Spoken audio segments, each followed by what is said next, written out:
So my background, one of the co-founders of Hedgey. I'm a traditional finance from background, got a CFA. I was at WeWork during the bull and the bankruptcy run.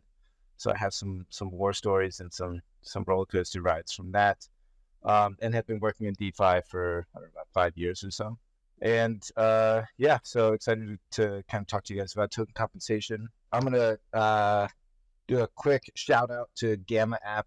If you haven't used it, it's the best thing ever at creating decks. I suck at them, so just a quick cheat code for those making decks.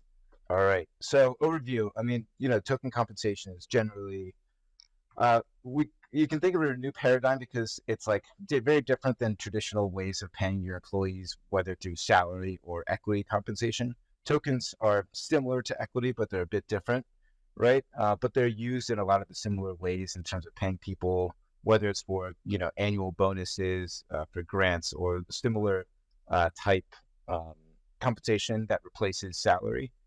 Obviously distinct from traditional pay because it's not meant to typically pay the bills. It's more generally involved with trying to align the DAO with its token recipients and trying to kind of make a broader ecosystem, decentralizing things, providing people with tokens to benefit in the upside of the DAO. I'll just use the word DAO generally for on-chain organizations, but and growing with the DAO, but also being like part of the community and building alongside with that, and having more of a interest, at whether it's an employee or a contributor, but having a vested stake beyond sort of like an equity, as opposed to the traditional sort of Web2 style compensation. Cool. So we're getting to the meat of things. There's various types of token compensation, and there's probably many that I'm not highlighting here. These are sort of the four that I'll highlight though, and go into greater detail. So employee and team vesting, this is what I call RTUs, or restricted token units, similar feeling to like RSUs that I'm sure many of you are familiar with. These are tokens distributed to teams and founders at their token generation event, and maybe on like an annual bonus or something like that. It is highly sort of reflective of equity vesting. So often you'll bake in a 4-year vesting plan with a cliff and kind of like the traditional style equity for this type of compensation. And it's really meant to align the key employee and team members that are dedicated to the project, but critical for its like growth and longevity, and baking in terms that not force, but align their sticking around with the project for long term. Then we have grants for contributors. So these are people who may not be a salaried employee or a core team member, but are doing various project by project work. And there's typically two types of grant contributors and recipients. You have optimistic grants and retroactive funding. Optimistic grants are those that are coming to you with a project idea and they want funding from you as the DAO to sort of start on this journey with the promise of producing some benefit to the DAO over the next 3 to 6 months, whether that's an ecosystem impact, building out, a specific dev project or product, something along those lines, where you're optimistically funding them tokens with the goal of some financial stake in the DAO, as they're sort of doing a promise for future work. And then there's retroactive grants, which is people who like sort of do the work for free up front, and you retroactively fund them based on the impact and the benefit that you've seen from those productive areas. So we see this a lot with optimism, specifically where people are building public goods or other infrastructure for optimism, and they will retroactively once a quarter fund all of those projects with tokens, to kind of say thank you and say you've actually done, completed the work. This is a valid project. This has, positive impact to the optimism ecosystem and possibly to just, Ethereum in general.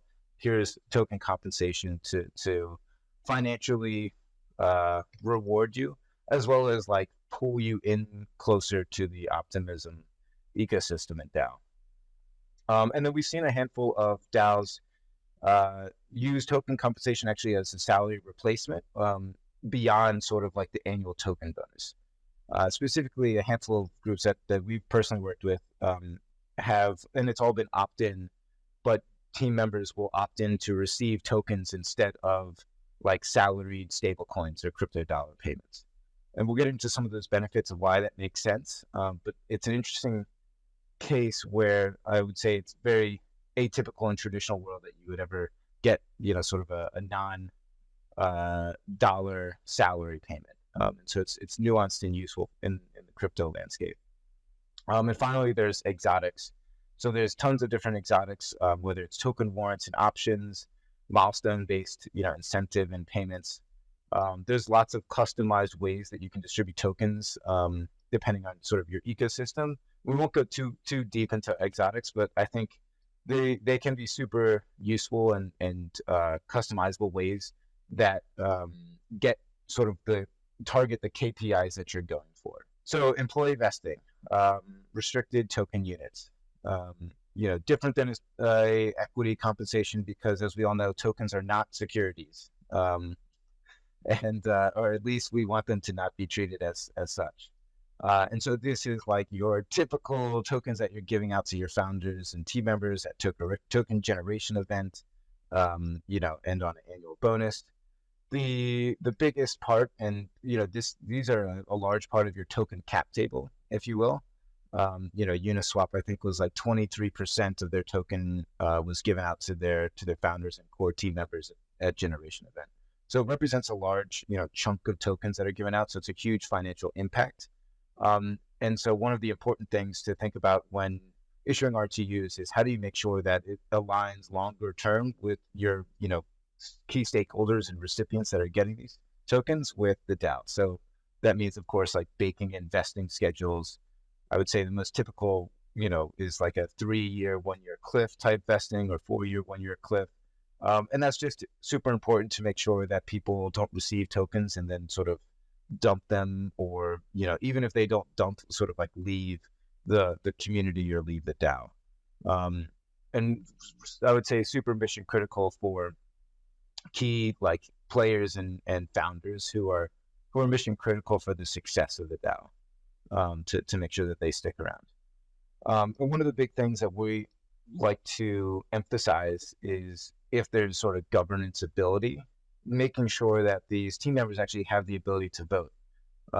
We saw an example with Collabland where they were about to issue themselves tokens with a vesting schedule, but had no way to actually vote. And so when they spun up their governance, the community basically would have the entire governance ability, which meant that they could sort of, hijack the DAO as it was. And I think it's important to make sure that the core team, while they have this vesting schedule, is able to participate in governance to make sure that they are not only just active, but they can control the flow while you're getting through that progressive decentralization journey. So key benefits, I think we kind of talked about that, aligns governance and financial incentives with the DAO and key employees, making things revocable and long-term schedules. The one risks and considerations, you kind of need an administration group to kind of not only give these out, but also revoke when people have left, and make sure that like when you're doing revocability, that like there is control in how that's determined. So you don't want a single founder or single person to kind of have control over that and can dictate revoking tokens. Typically we'll see a group of like 4 to 5 individuals on a multi-sig that collectively should like answer to the DAO as a group when administering the plans. So that one, I think we all kind of are familiar with that sort of token model. Nothing doing fancy there. So grants, the next big group. This is all after, generally speaking, after your token has been launched, and you want to incentivize people outside of your core team to build on the ecosystem, to participate, to whether it's drive value to your DAO and ecosystem beyond what you currently have on your sort of core team roadmap. And so again, it's optimistic grants. These are a great way to open up a forum, and let sort of like what Arbitrum is doing right now, let anyone request funding through proposals and say, I'm going to deliver this over the next 3 to 6 months. And, there's either set up a, grants committee or let the DAO directly vote on each one individually and decide which they think will be impactful and beneficial enough to the DAO and ecosystem that it's worthwhile to fund those grants. And these are optimistic. So if I'm requesting a grant from Arbitrum, I may come with a request of 1 million ARB tokens for a 6-month project where my goal is to drive, $100,000 worth of value to the ecosystem by generating a new unique perps dex, or I don't know what it is, but that could be something where I'm going to build a product, but I'd like a grant as a financial incentive for me to build on Arbitrum or, in my other ecosystem. And for the optimistic grants, they'll front load and distribute tokens. But often we recommend doing that with a cancelable schedule so that the recipient can't just sort of say they're going to, promise to do work and then, leave and then fuck off, right? So having that ability to cancel grants to ensure that they actually deliver and stick around is critical for optimistic grants. And there's several different ways to do optimistic grants, whether it's like milestone based, time based, or a mix of milestone and time based. I've seen a mix of both where I think it's important to allow flexibility sometimes where you have a delivery date that you're expecting, so Hey, 3 months. Alex, quick question. How do you see Yeah, people evaluate the optimistic grants? Like, are there different methods for evaluation happening in these situations? totally. And I would say that it's like the worst uh, process right now. Yeah, There's like, I agree. I think that's one of the biggest challenges I've seen in DAOs is like how to actually evaluate performance and compensate contributions. yeah. And it's not just, I 100% agree with you. It's not just like, how do you evaluate like what was a good project? Because I feel like there's a lot of retroactive, like optimistic grants that are funded. There has been little oversight in that committee reviewing the impact that projects said they would do and Mhm. confirming. But there's also like a difficulty in assessing the value that people propose that they will generate. And I think so Lindsay is like part of the Arbitrum Grants Committee, sort of, and I think we've learned a lot in working with them. I still think they kind of did it wrong, but there's a lot of lessons that I've seen in setting that up where one of the best sort of ideas that I think is better than what they're doing is giving out smaller chunks to a larger swath of groups, still cancelable, but having like key critical KPIs that we can point to. So whether it's like if you're a network, you talk about network fees, but let's say that you're I don't know, decentralized system, a protocol, right? And you want to just drive protocol revenue or user growth or, wallet connections or something like that. Having real like KPIs that you can point to and say, okay, in 3 months, you need to hit this number, or we're going to cut your grant in half, or we're going to take it away entirely. And so I think like having like real KPIs up front is important, but then having or like concrete KPIs, and then having real KPIs as well to evaluate. So like, is wallet connections for Uniswap the most important, metric, or is that something that can be botted? That like a grants recipient could spin up a bunch of bots to like spoof the KPI, right? And so I think it's like you have to figure out like concrete KPIs, but also ones that like can't be spoofed. And that's just super difficult in Web3, working with a group of anonymous wallet connections that we have little to no knowledge about, right? And relatively few analytics to cover. I would say it's like one of the biggest, sorry. I was gonna ask, have you seen any? I mean, other than just like traditional like Web 2 based like project management, and like tools, right? Or like even like Notion boards for creating OKRs and tracking them. Have Yeah. you seen any tools that have jumped out at you that like more on the decentralized side for like specifically coordinating talent around different DAOs and, measuring their performance and tying grants to that? I haven't seen anything great. I've seen several tools that have attempted it. And I think one of the challenges that DAOs face, especially as they get more decentralized, is like who's doing the evaluation, and is it like a committee, and can the committee be corrupted, or is it like a group of delegates, or is it the DAO itself? And I think some of the difficulty is on the DAO side, like, do they have enough governance quorum, enough people participating to actually evaluate these things? The difficulty too really is like doing it in sort of a decentralized, centralized, decentralized way requires some level of oracle for anything that can't be like tracked directly on chain. And even on chain stuff can be spoofed, so it's sort of like, I think it's a big problem Yeah. that needs addressing. Yeah. But it's like, it's not the same as like your boss telling you what you need to accomplish by the end of next year. But like in some sense, if grant committees were to like go to the proposal and say, okay, here's what you're gonna hit, and here's the evaluation metric. We're going to use, this tool or this like data that we have internally to evaluate you. Then at least you can kind of get on the same playing field, which I think is, maybe at least a place to start. And as long as the DAO is comfortable with that playing field, that's a step in the right direction. Mm-hmm. But the optimistic grants is definitely the most risky and difficult, just because it's like, okay, I know you're requesting a bunch of money. How do I know you're going to do what you say you're going to do? And then like afterwards, how do I really evaluate that?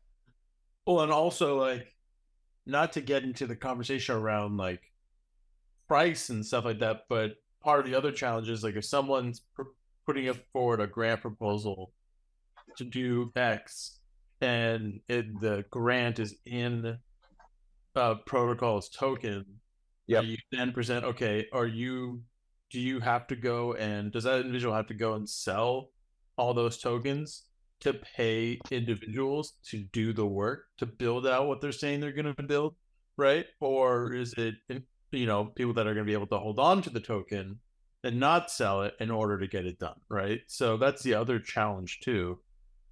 Yeah, 1,000%. And I think it depends on the purpose of the grant. So, if there's like incentives where I guess it depends on whether you want people to use the grant to like participate in the ecosystem, which is where you could bake in, governance and stuff into the grant that they receive while like keeping it locked up, versus like, hey, here's a financial incentive to like build something, and it may be that what you want to actually unlock ideally is a mixture of that. If they have bills to pay, you could potentially architect it in like a mixed distribution of partial like long-term incentives, which are the grants that have a much longer term horizon unlock, and sort of like a core base level project based dollar denominated compensation in like dollars or in USDC, to kind of let them pay the bills and avoid dumping the tokens. What percentage is that, Alex? Not good about it. Like if you were to say out of grants issued, what percentage of that grant is being sold, say for DAI or USDC in a 6-month period, versus what percentage is, being kept in the native token, just in your general thing, right? Like, I mean, ours might be different because it's probably going into liquidity pools where it's not being sold. It's just being kind of traded back and forth. But because it is a huge thing, right? Like grants are that sticky thing of like, in some cases it's seen as like guaranteed sell pressure, right? And so you kind of have to monitor it around it. So yeah, I mean, I would generally say, historically speaking, and don't quote me on this, like 80% to 90% of of it is all dumped. It's similar to like when you receive an airdrop from a token, 80 to 90% of it's dumped, right? There's definitely a handful of people that receive it and don't need the they don't need the money that day, and so they're there for a longer term, and they are happy to be part of the journey. Like, those people definitely exist. I think they're a 10% minority or 20% minority or less. I think And where like strategic token swaps come in and treasury diversification. So ideally, you would want to probably pay, like was mentioned before, a mix of the native token, probably some stable coin, and potentially even ETH, right? To get your grants paid out. But to do such a strategic swap, you would need a successful token. And so if your token goes out, it's very successful, the DAO could probably sell a bit of their unlock within the first day or first month to do this treasury diversification exercise. And then, like was mentioned, vest some of the native tokens over the lifetime of the grant. Yeah, it's a weird problem, right? Because you're granting people value that'll be sold to pay bills with the hope that that value that's granted will be greater than, what comes out of the treasury. yeah, 1,000%. And I think grants have been misused in a lot of, ways. I'm not an expert on grants yet, unfortunately. I think there's a lot that we can learn, but it's kind of funny because, like, I think about some traditional grants that are, that if we could replicate the success of those would be super interesting. Like, there's, I forget, what is it, like Facebook, like, paid its like artists or something, it's mural wall artists in equity of the company, right? And I'm going to use a lot of like Web2 equity comparisons, but like if they pay them in equity, they didn't sell it because like there wasn't a market to sell, and I'm not sure that they would have even if they could, but in the long term they participated and they had this huge upside, right? And so if we can, like, I think flipping the narrative with grants where you're I think the mix makes a lot of sense, where you get enough to pay the bills, but really you want people to hold on to the tokens for the long term as opposed to just dumping in the short term. But that's kind of a bigger issue in crypto in general, is that we think in weeks or days instead of like years or decades, right? Like there isn't many projects that are thinking like 5 to 10 years out, where traditional companies do, as a crypto recipient and degen, right? Or a grant contributor, they are generally on the shorter time horizon spectrum. And I think we have to figure out how to get away from that, like, speculation, that time horizon speculation, for people to want to hold on and participate and also receive value in the token, and being, able to participate in the ecosystem itself.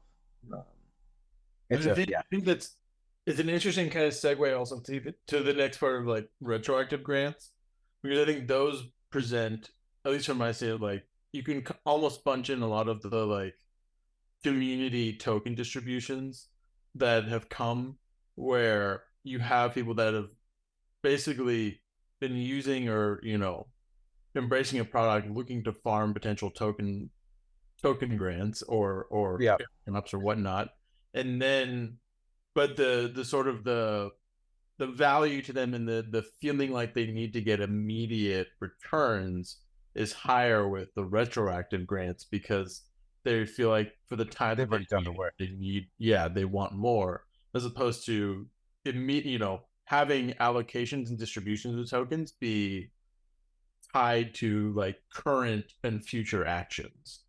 Yeah. And I think you're totally right with the retroactive grants. It's like a weird nuance or a weird mix, because assumedly that they've created positive impact or value for the protocol or the DAO. And so like you can evaluate what that has been. And from a strict theoretical perspective, I don't think this works in practice, but from a strict theoretical perspective, if you fund them the retroactive grant less than the amount of value they have created, then you have a net benefit even if they dump, right? So hypothetically, but that doesn't mean that value translates to token value, right? So like that, it doesn't necessarily work that way. But like if hypothetically you are retroactively funding an individual or a team that produced $100,000 worth of value, and you granted them tokens where if they dumped today were worth 80,000, that still is a gain for you of 20,000 value for that project, even if they dump. That said, like, it's it's not like that's all in theory, and in practice, it's all just sell pressure that I think is hard to really evaluate that value that any individual group has contributed, and so it's definitely an imperfect science and an art at best. But I would say one of the interesting things in your point, Jake, is like you could potentially grant some amount of liquid tokens, but still grant a vesting portion of your retroactive grants. That at this point you want to make sure that they stick around. So yes, you've done great work. Here's like some amount of compensation, but you don't get everything just liquid to kind of dump on us. There is some element of you need to be a team player for the next round, even if it just means participation in governance and hanging out. That could be sort of a minimum threshold where people that are in the community, I think, generally are less likely to sell. So if you're in like the Discord or active in governance or just active in the community, I think that reduces your sell pressure. And so if you can create that like community value for just sticking around, then you by doing or by enforcing vesting or something, even after you've created value, that could be some way to get people to be sticky and reduce that sell pressure until they absolutely need to pay rent or whatever. So yeah, so retroactive grants, as discussed, right? It's a way to compensate, contributors outside of your core team, with tokens or with other, but generally speaking with tokens for having done some work. And I think the evaluation of that is also difficult. But I would argue it's maybe a little bit easier for people to kind of know who to compensate and for what, versus upfront optimistic grants that people are coming forward and kind of requesting. Arguably, that is a more difficult assessment of who should be allocated what tokens versus retroactive, where maybe you have a total budget of X and you can kind of assign a value to all of the people that have contributed in some way without spurred incentivization. Yeah.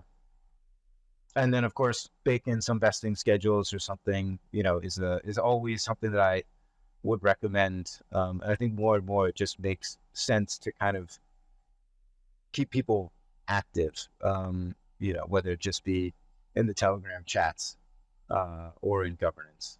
I think active governance is a extremely difficult problem that no one has really tackled either successfully yet. But all that to say, I would say grants is one of those token compensation schemes that comes about as you are not immediately after you've launched your token typically, but as you're progressing towards that more like progressive decentralization, and you're trying to get people involved that aren't core team members that may not have the vision but want to build peripheral applications or do some sort of activity that is outside the core scope of your team, so your core roadmap, if you will. Cool.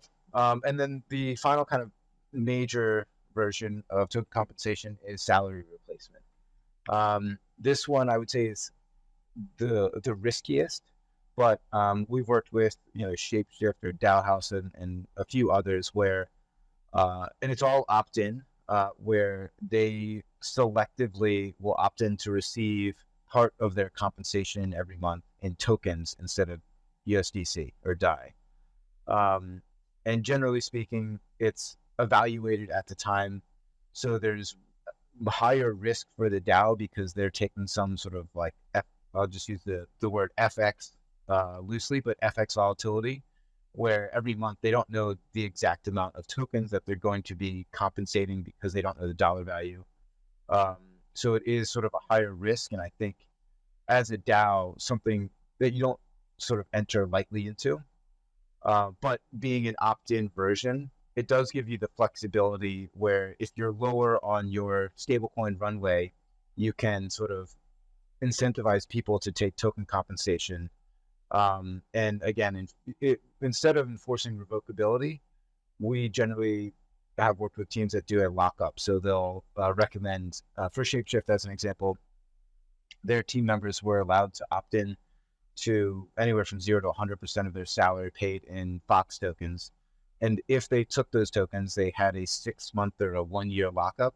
But having taken those, they got a 20% bump in the dollar equivalent value. And this was a great tool for them because they wanted to really manage their runway in stable coins to like make sure that they sort of have a longer time horizon for the amount of cash that they have in the bank. And having a ton of tokens, makes is one way to sort of allocate those resources out to the known group of individuals who aren't necessarily going to dump the tokens, right? Because the assumption here is your employees and team, while they may be selling every now and then, are hopefully not, sort of the large dumpers on the field and have the longest alignment with the DAO already. But so it's great if you like sort of need to reduce your burn rate, but it is not great in the sense that like it adds a huger element of management for the DAO to actively manage this type of activity. And also there's the FX risk where you aren't certain what from a budgeting perspective. I don't know how many DAOs are doing annual budgets, but to the extent that they are, it makes that a more difficult exercise. So that is salary replacement. Going kind of an overview of benefits of token compensation, and a lot of this we've already touched on. To the extent that your DAO treasury is comprised of native tokens only, you kind of don't have a choice at that point in doing compensation outside of tokens. But even as you sort of diversify into stablecoins, it does like benefit you to align, token holders with long-term incentives and participation by hoping that the DAO is successful and increases in value by being holders of the token. Alex, do you maybe want to share a bit? I know we had Lindsay on last week. Yeah. A little bit about Hedgey, but if you want to show like specifically around like the token compensation investing, like the product that you guys have, Sure. Because I think it's helpful. Like I think everyone understands like there's a need for like they were gonna have to compensate some people. I personally like when I launched the DAO in 2020, I had to have my team of developers like build and like create smart contracts for our own token vesting contract. We built and deployed our own vesting app. And to now fast forward to 2023 and full transparency, right? Like with the Degen, we used Hedgey for our community claim investing, and it's just like it's a massive relief to know you don't have to build these tools out directly like yourself in order to put these types of distributions in place. Yeah, absolutely. So I can do like a quick demo of the app, just to kind of give you an overview. And Jake, thanks for that highlight. I think we have a suite of tools that are directly related to token compensation. So it's vesting, it's the investor lockups, it's a token grants compensation platform, it's a big token claim thing for your community that actually we're making an upgrade to it possibly early next week, where you can distribute locked claims or vesting claims to 1 million people. So you can have 1 million people that have a 3-year vesting plan with you that you can revoke at any time.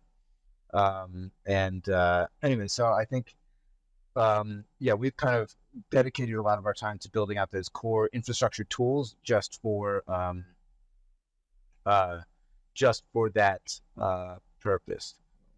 Are there any projects that jump out at you that you thought were doing something unique or different with their just like internal token compensation or distribution plans, like outside of just like a fixed lockup or something that you saw that you feel like helped kind of align interests across the entire protocol? So I would say that there's like Safe Team. There's a handful that are doing like non-transferable tokens, and those are like always interesting. The difficulty with that is there's no market. So how do you evaluate, what the benefit Yeah. is. And so that you're sort of going back to traditional like finance of like, all right, well, I'll allocate you some percentage of the cap table, right? Without really knowing what that value is going to be. There there's a lot of people just kind of doing the basics, to be honest. I would say that there are a handful of teams that that like have tokens that are dividend paying tokens, or whether or not they're securities, I don't know, but they're compensating themselves in tokens that pay a dividend. And so the idea there is that like they will, I think it's GMX, but somebody like gives out tokens that are basically not even a token. It's just a receipt for them to collect cash dividends from that the protocol generates, almost like a revenue share piece of the protocol. Now, the difficulty in that is you need to have a protocol that actually generates cash, and there's, I don't know, I could probably count on less than two hands the number of protocols that are throwing off cash in a positive way on a regular basis. But I think that was like a pretty cool way of like, aligning interests where if you're in DeFi and you have a protocol that you can tap into the revenue of that protocol directly, instead of giving your team tokens, you just give them a right to a small allocation of that revenue stream. That's super nuanced and like very limited application, but something that I thought was really neat. Yeah, I mean, even like in DeFi, you also get if you're able to take tokens for the protocol and then stake them and and earn earn or borrow against. You do the old CRV play, right? Yeah, exactly. You run the risk of $40 billion house. I know it's a big. Not. I'm not suggesting that. Just throwing out different examples. I know. I unlike certain people sitting on the stand know what's wrong, and well, I will say we are not opposed to that. And the one interesting thing about the way that like our Hedgey vesting and lockups and whatnot is built is it's all based on like an ERC 721 contract. So every vesting plan you get, even if it comes out of a 1 million person token claim, is an NFT. And so we're working with NFT or just generally like lending and borrowing groups that can let you borrow or lend against your vesting NFT. And also we're working with an on-chain credit group that will assign you a higher credit rating because they can verify that you have employment with a DAO based on your vesting NFT. And so you're more creditworthy because if you're part of Cello Foundation, right, who's got their vesting NFTs with us, they can say, oh, we can verify on chain that you are a Cello Foundation employee.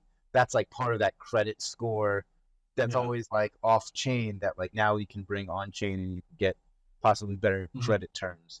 That's really, really interesting. I mean, it's fun because it's the nerdiest thing to say that's what it is.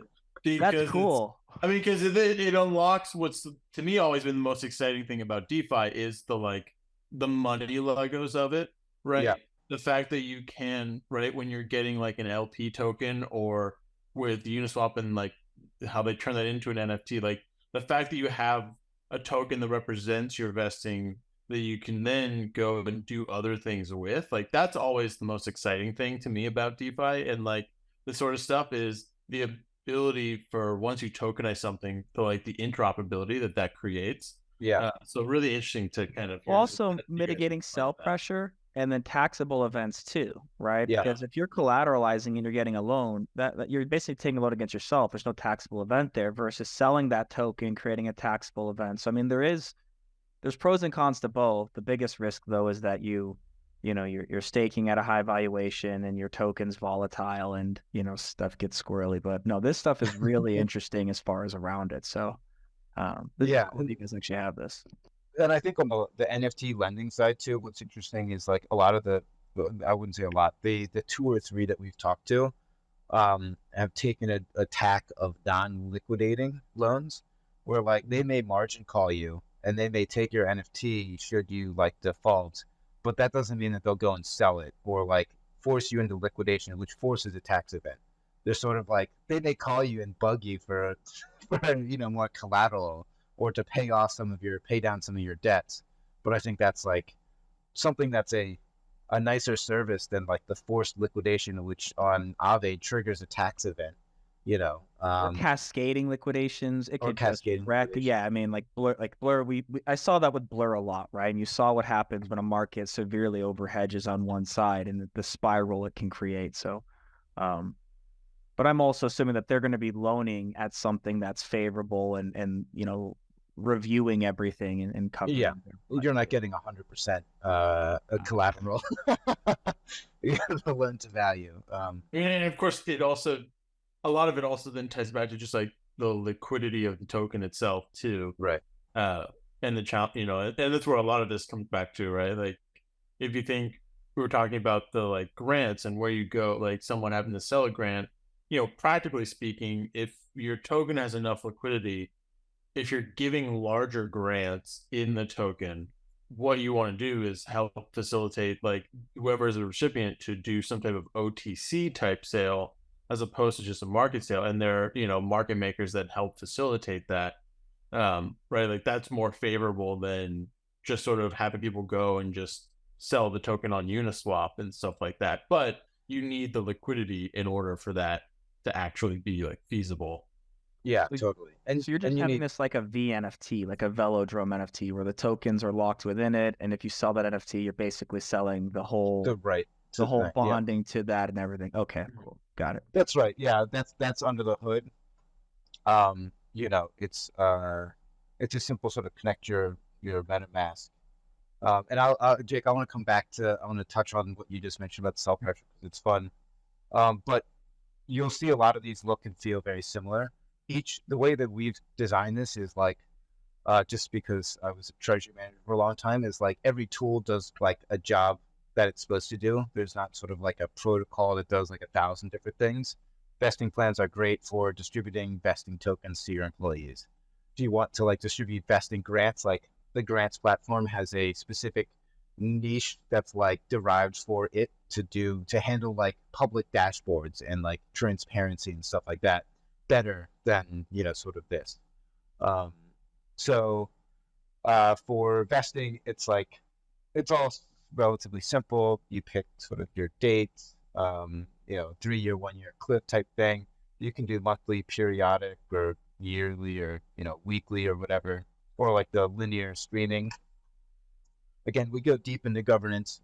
So our big thing is like, you want to make sure that the people receiving tokens can participate in governance, because otherwise they just like can't manage their own DAO. And this is a huge portion of the tokens that otherwise go out of the quorum and aren't able to participate in that critical thing. And then there's like a vesting admin who can revoke your tokens should you leave. So this is where I was talking about assigning a multi-sig with a group of 3 or 5 people that manage that on behalf of the DAO, who are selected and can be replaced or whatever, just to like do this operational activity. And then it's sort of a simple add in your recipients, amount of tokens and the start date, or import 50 people at a time. Can we log in and create an account and log in and just play around with this before we? Yeah, it's all. You don't even need a login. If you just have a MetaMask or a Gnosis safe, or I think we're installing Ravi wallet, Coinbase wallet. Nice. I'll share the main link, but it's literally just a MetaMask connection. There is no even better. Yeah. Fully decentralized. No just app.hedgey.finance. And you can flip over to Gorley. Looks great, but it looks great, by the way. Oh, thank you. Awesome. Yeah, so then like a vesting admin gets like a dashboard. They can see, everything and revoke stuff if they quit. And the recipient, this is like a massive testing wallet if you can't tell. They get this is a fully claimed one. They get a similar app where they can see all of their different plans if they have multiple, and claim their tokens or delegate them to various people. The cool thing about this too is you can do partial delegation. So like I can delegate each of these to a separate, person if I wanted to. We have this whole like massive delegation infrastructure that isn't surfaced yet on the app. But so this is like one thing for vesting and token grants. It all looks similar. The cool thing about token grants is, like I said, we have this like public dashboard where, used for transparency, you can give out to the DAO so that they can see who's been issued a grant, when it was issued, and figure out like when they claim tokens, are they revocable, grant one, anyways. And the other big one, token claims, is this is where you can issue something to 10,000 people at a time and bake in a lockup action. Is there a way to do it by token address? So say, for instance, you wanted to make sure every ape got something. Could you just put in their CA and somehow do that? Or would you need to go and... You would just the easiest way would be to just grab a CSV snapshot and put it in. Like the CSV is it's address and amount, and so you would just kind of upload that at the time that you want to take the snapshot. But you can bake in. It's probably gonna give me an error because I don't have enough tokens without switching to Goerli network. So this will create like a custom. So like I said, the vesting and locked are coming up soon, next week, where I could issue to 1,000 people a vesting plan, or to 10,000 people, or to my entire community. And so, we were talking with a group who's doing a DEX launch, a perps launch soon, and they have like 60,000 people they want to distribute tokens to, but they want to make sure that they don't dump on day one. And so they were excited to have this ability to launch to 60,000 people and give them a 6-month vesting, plan where they can, after the fact, evaluate who's left, who's stuck around, who is a bot, and, cancel their streams after the fact. And every group gets like a custom claim page. But all of this is, like I said, open source. You can just play around with it on the networks on Goerli or Sepolia or any actual mainnet.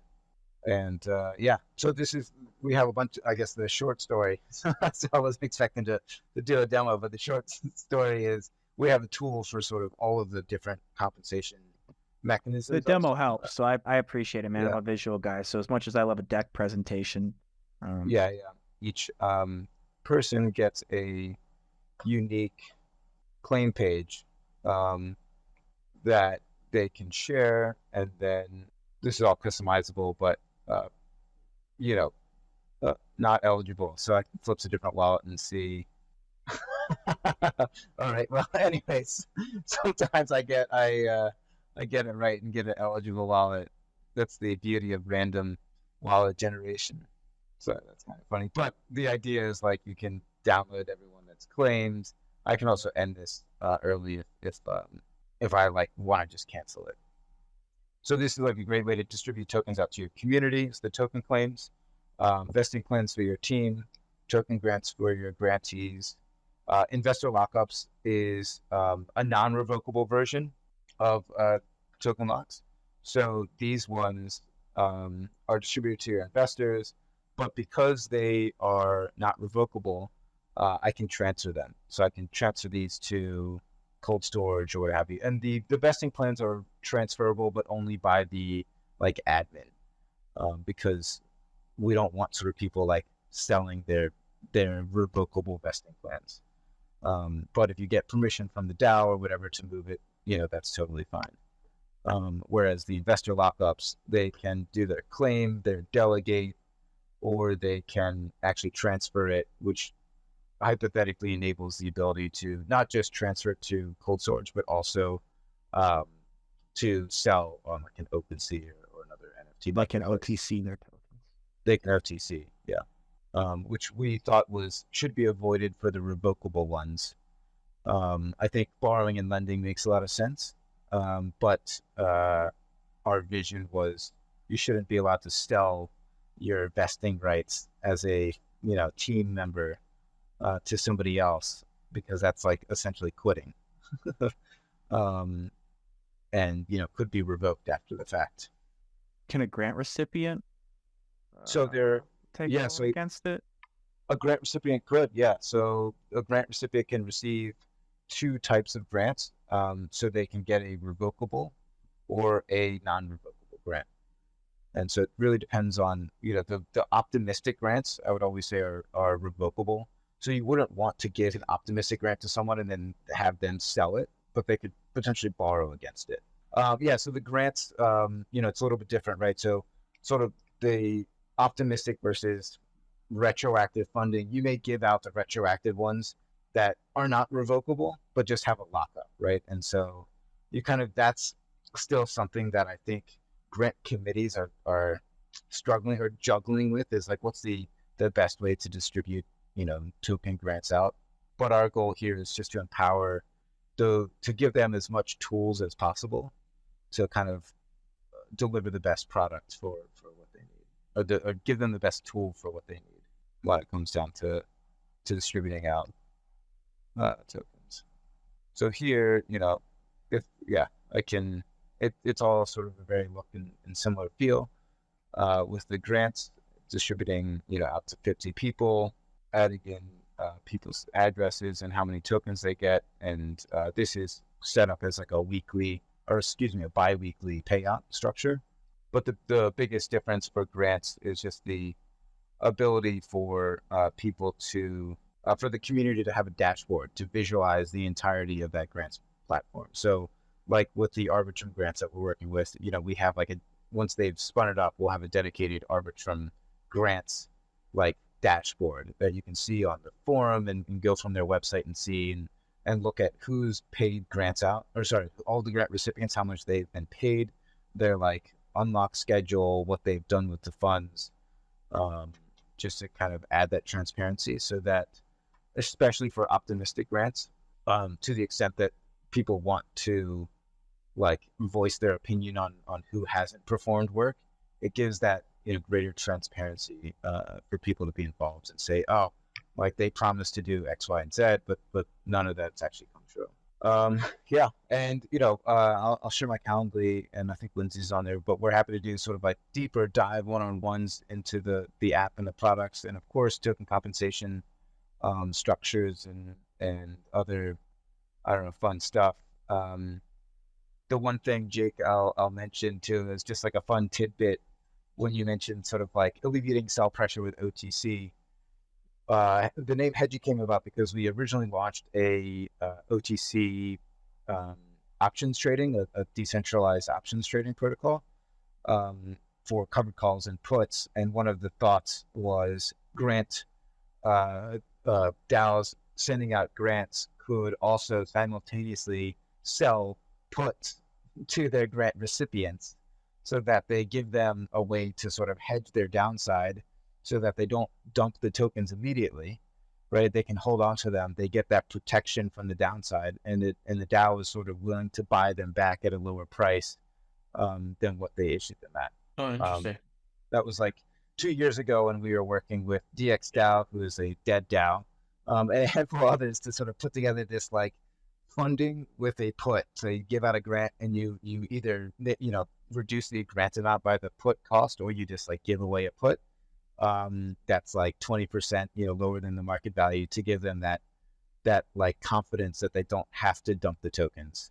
And the DAO is willing to sort of buy back the tokens at that discounted rate. Yeah. Side topic, but I thought it was No, that's really interesting. I mean, I think it's just like different permutations like that are just interesting for projects to think about, right? It's like, it doesn't have to be just sort of a linear, right, giving tokens out to people and then that's that. right. Thinking about, even within the organization, how you can adapt the tokenomics to like fit all of the different interests. Yeah. Thanks for coming on and and walking through all this stuff this week. This was great. Absolutely. Yeah. Any other questions too? Like I've got a couple, extra minutes. I'm happy to hang out for a little bit. If Who was people want the just curious, who was the underlying liquidity for the loan stuff? Is that like a defrag DAO? Like, what's the underlying loan carrier? I'm just curious. Or you don't have to. Yeah.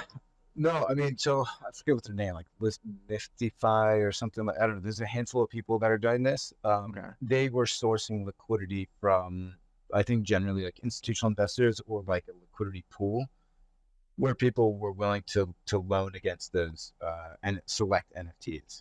Okay, cool. I'm always curious. It's like, because, you see people doing peer-to-peer lending, and then you see like there's flat liquidity, and it's like, you got people getting calls done on stuff. So I was just, Yeah, I think the peer-to-peer is what I've talked with and got the most excitement from like the group side, because the other like sort of, I wouldn't call them traditional because the heck is a traditional like NFT loan, but like those that are generally lending against like a PFP group are more set up to kind of like evaluate based on like an OpenSea Oracle or whatever, like what is the price of like the group, and like they may or may not trigger some liquidation, but they have some way of evaluating it, versus the few that I've talked to and the credit scoring group.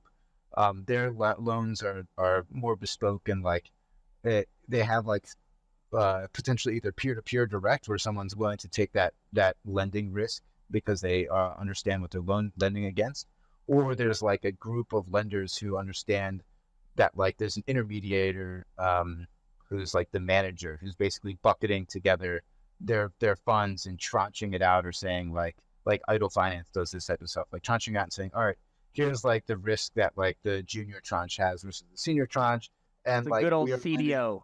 Good old CLOs. That's exactly right. CDO. Yeah, they took down the financial market, but they won't take down us, right? Yeah. So no, Yeah. okay. Perfect. No, that makes a lot of sense there. I was just curious, as that opens up a lot of potential that we've kind of looked about, but didn't know that these things were tied together. So thanks for answering those questions. Yeah, totally. It's like the beauty of building primitives, where it's like, you want to build those Lego blocks that other people can tap into and do other cool stuff on. And hopefully it ends up being like a much bigger ecosystem with like on-chain loans that are like based on on-chain data, rather than what Three Arrows Capital did, 2 years or a year ago, which was not great for the ecosystem. Perfect. Yeah. Thanks so much. Cool. All right. Well, thanks again for coming on, and appreciate everyone for joining today's call. Hope everyone has a nice relaxing weekend, and we'll get back at it on Monday.